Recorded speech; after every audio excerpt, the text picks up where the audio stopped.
Yan. Dapat yan, ilipat mo dito, ha? Grace! Ito dito. Grace, halika nga rito. Bilisan mo!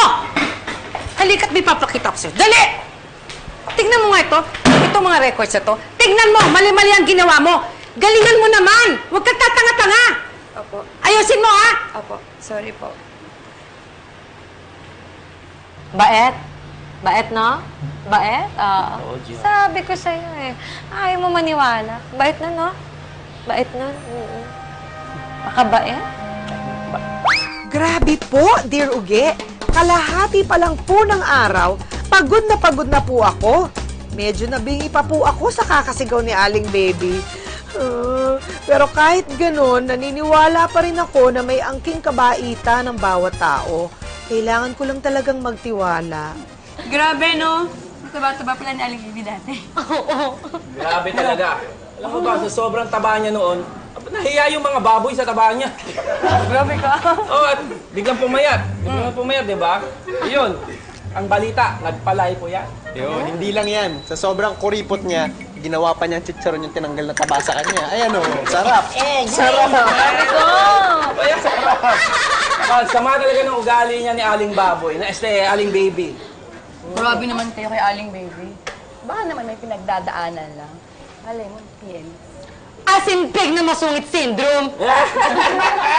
Galing mo talaga. Alam mo, Grace, dilat mo na kasi mga mata mo dahil masamang tao talaga yan. Pero huwag ka mag-alala, nandito naman ako eh. Protektahan. Hoy! Bawal na maglabing-labing sa litsunan ko! Gaya-gaya o. Oh, kayo ang kukupan niya! Gusto niyo tuhugin ko kayo? Oh my God!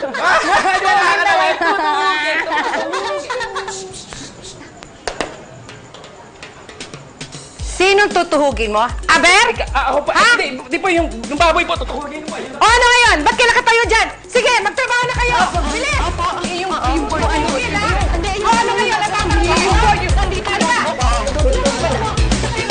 Para magpapogi lang. Bilis!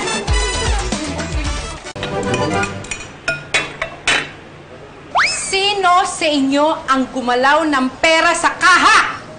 Ngayon din, umamin na kayo! Sino nagnakaw ng pera? Ha? Ikaw! Hindi po. Ikaw nagnakaw? Hindi po. Ikaw! Hindi po alam, baby. Sigurado ka? Opo, opo. Sigurado, ha? Opo.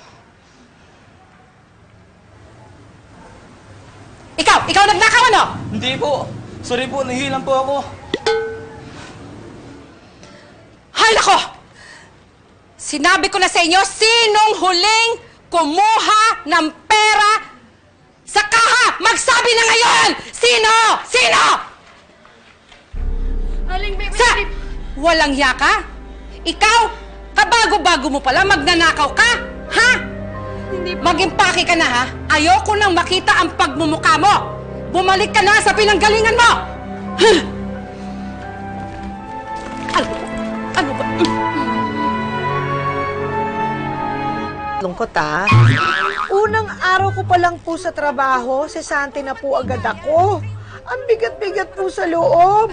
Mas mabigat pa po sa timbang ng pinagsama-samang lechon sa tindahan. Paano na po kaya ang pamilya ko? Paano na po si tatay? 20 po. 20? Apo, 20 po, as in 20. Kaya niyo po ba? Oo naman ho. Kayang-kaya ho. Kayang-kaya ng mga empleyado ko. Shh! Tuwagin mo si Andy. Sabihin mo maglilitsyon, ha? Gawin niya kaagad. 20! Bilis! Naku, sir, maraming salamat ho, ha? Na kami ang pinili ninyo. Salamat. Walang anuman eh. Paano hindi ko kayo pipiliin eh? Napakabait ng employees nyo. Lalo na yung isa. Kalimutan ko ang pangalan eh. Nung isang araw, naiwan ko yung wallet ko dito, siya nagbalik sa akin. Ha? Si Grace ho? Oo, yun nga, si Grace nga. Matapat na bata. Mga ganyang empleyado, hindi dapat pinapakawalan yan. Sige po. Sige po, sige. Maraming salamat ho. Okay po, thank you. Oy, shh, Bungi! Halika dito. Punta mo nga si ano. Tawagin mo si Grace, ha? Opo. Bakit? Opo. Bakit ang ganyan ng bibig mo, ho? Wala po. Ay! Ay, grabe to. Nakakaloka ka. Sige na! Tawagin mo na si Grace. Nung araw din pong yon, Dear Ugin, na pag-alaman ni Aling Baby na hindi talaga ako ang kumuha ng pera sa kaha ng tindahan.